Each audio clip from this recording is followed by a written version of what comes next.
Hi everyone, welcome to my channel. My name is Oceana. I'm going to be sharing all of the Christian nonfiction that has encouraged my faith or impacted it in some way.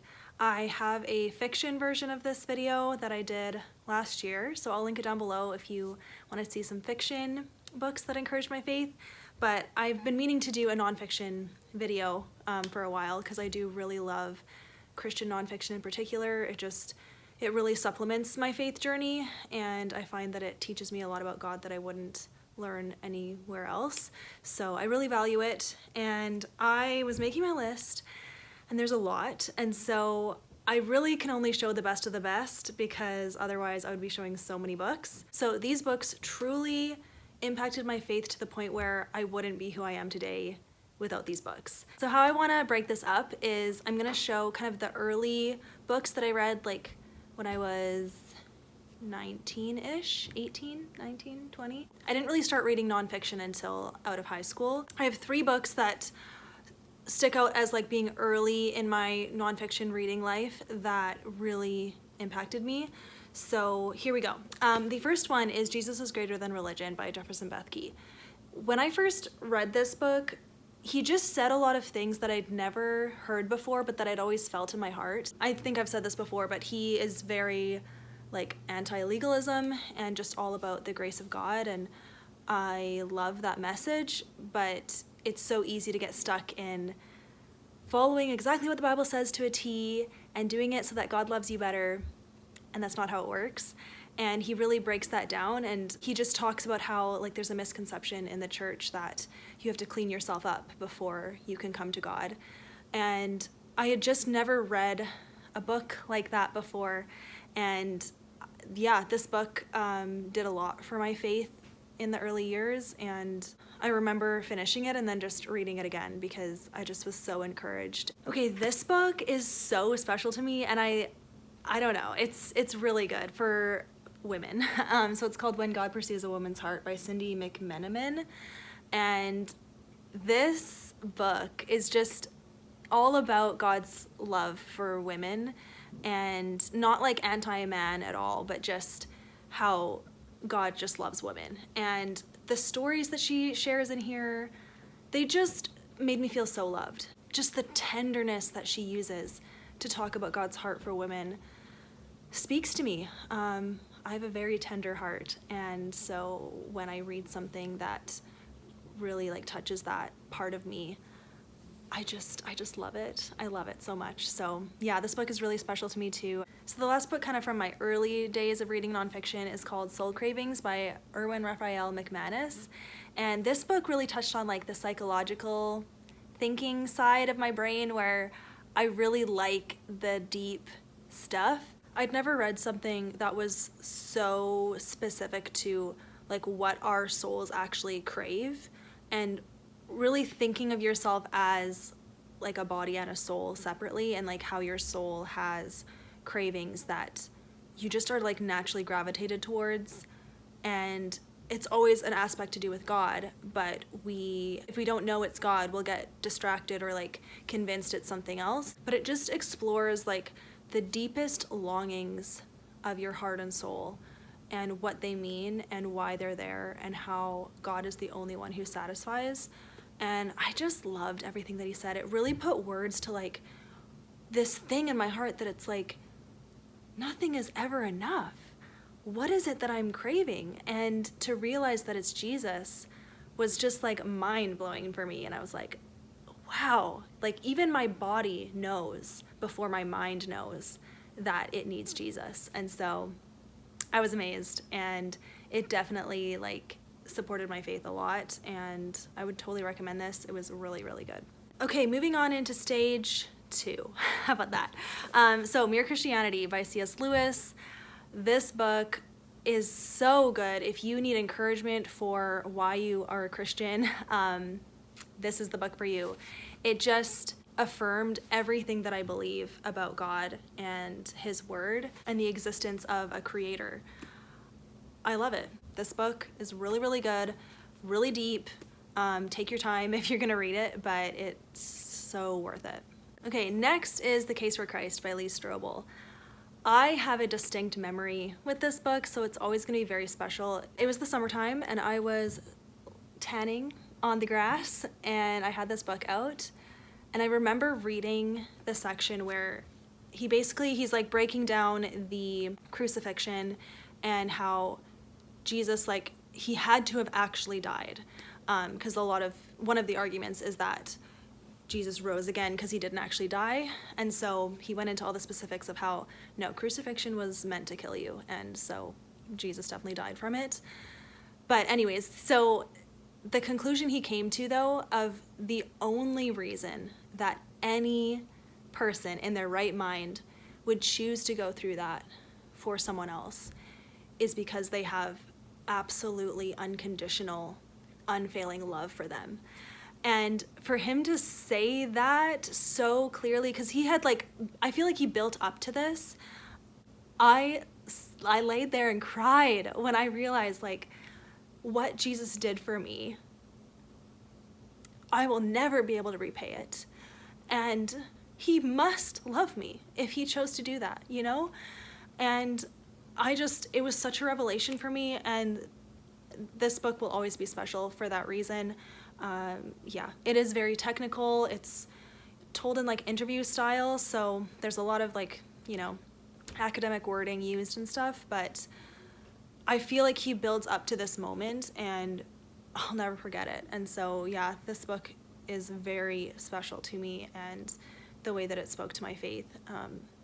I'll go with Lee Strobel again. So The Case for Faith is the other book that I would say was equally as impactful, because he tackled a lot of questions that I myself had. The one in particular, it's called Objection Number 8. I still have doubts, so I can't be a Christian. I feel like that chapter was for me, you know? Because, yeah, I've got doubts, I've got questions, but I just always keep coming back. Like, I just have to believe that Jesus is real. And so this book really helped me have more confidence in that. It sounds so basic, but, like, I'm a basic person. So, yeah, it's really good. Okay, we're into the really special ones. So here we go. Okay, so my next favorite Christian nonfiction is called In the Grip of Grace by Max Lucado. This book, you'll see a theme, okay? I need to know, and I need to be reminded over and over again that God is not going to stop loving me. It is just my thing. I don't know why. I just always feel unworthy. And so I really need to know about his grace all the time.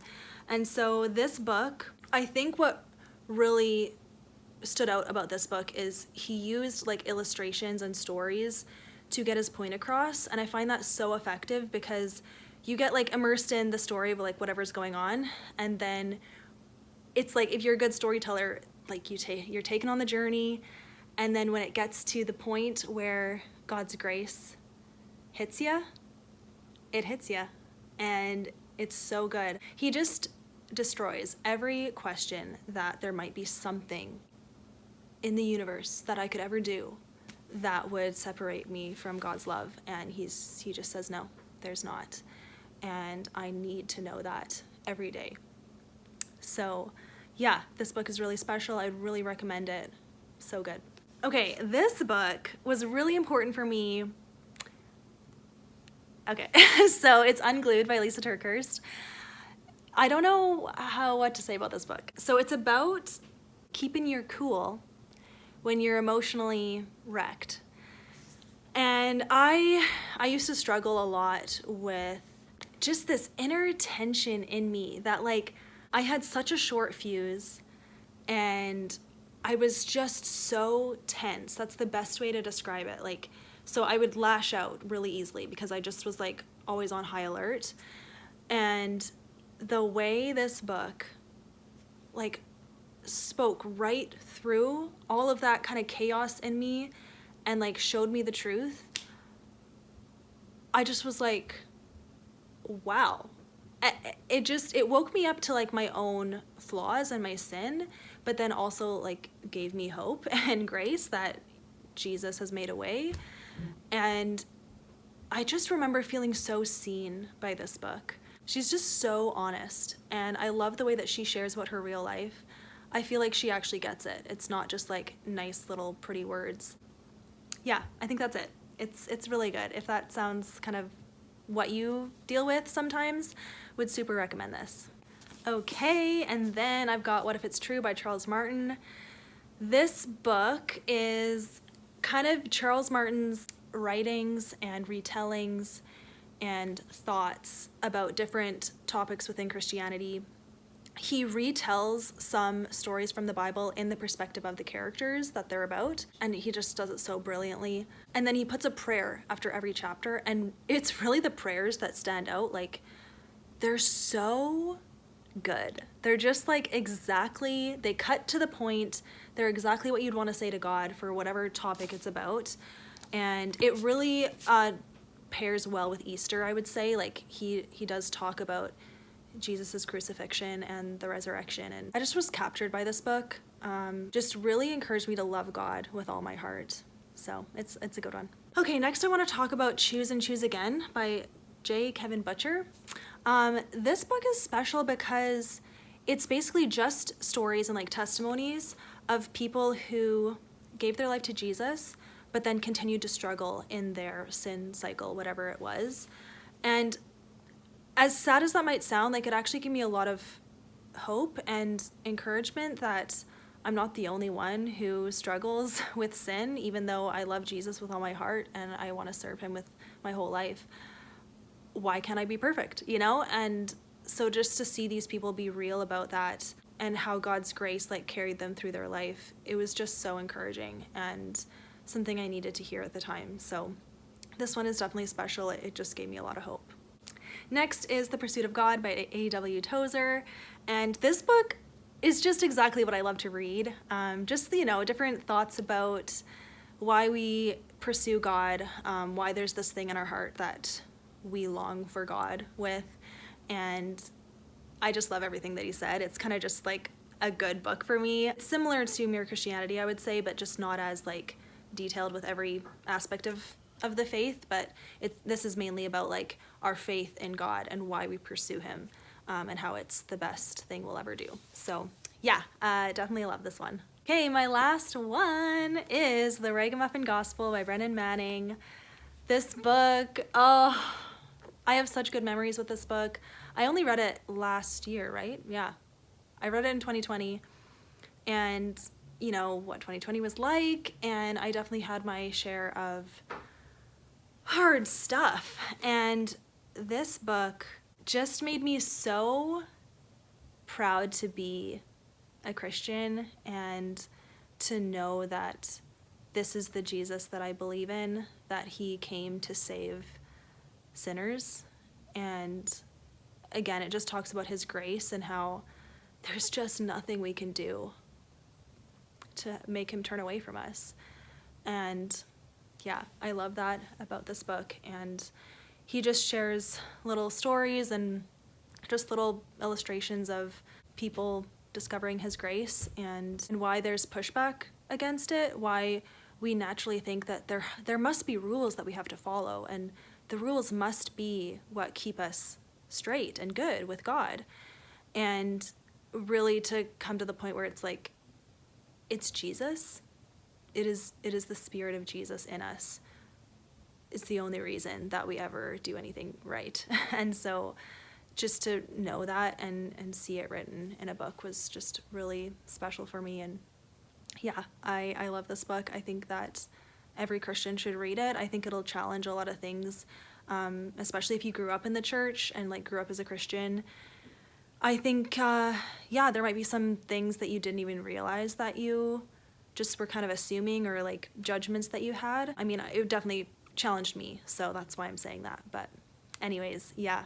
I had a bunch of other ones written down, but this is already a long video. So I want to do a separate video of autobiographies or even just biographies of Christians, because I definitely have a few of those.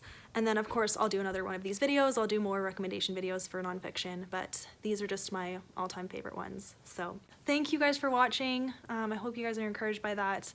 If you have any nonfictions that encouraged your faith, I would love to know what they are. And I will write all of the books down below, so if you want to see a title or an author, you can check there. And again, I'll link my fiction version of this video down below too. So thank you so much for watching, you guys, and I'll see you next time.